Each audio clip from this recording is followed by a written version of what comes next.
But there are some things I need to start out with that may seem that have nothing to do with contact and UFOs. And so I urge you to stay with me, please. I need to start out the story in a certain way that kind of seems like, what in the world has that to do with aliens? But it will come back around, I promise. So a lot of times when these different experiences happen, it's difficult to have anything to bring back as proof. All you're left with is these understandings, these feelings, that you know how to go about doing what you need to do next. Mine was ufohub. It was the download that I received that said, okay, well, you want to do something about this, this is one way to do it. And so a lot of times, all I'm left with, and I'm sure a lot of the experiences, all we're left with are analogies.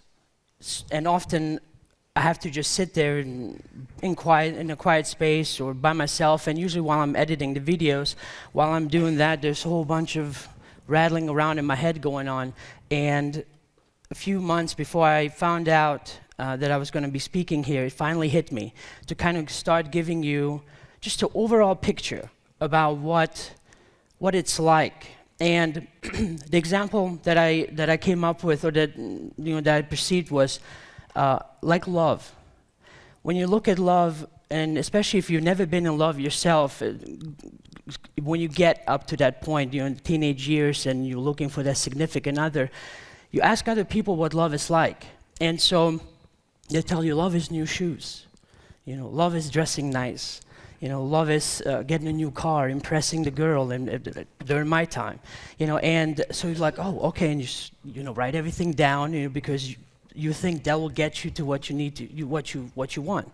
And so as things go on, and that moment finally happens for you, it puts everything into context, and you realize that it's all the things they were telling you about, and it's none of those at the same time. But at no point did I have ever, excuse me, did I ever have anyone, when the time came, sort of kind of reach out into the pocket and go, here's the growing ball, this is love. Now you're in love.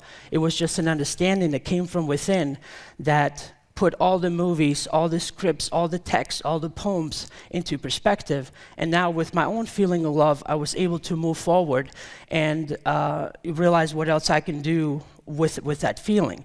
And then when I look back, there's still that one person still looking for that new pair of shoes.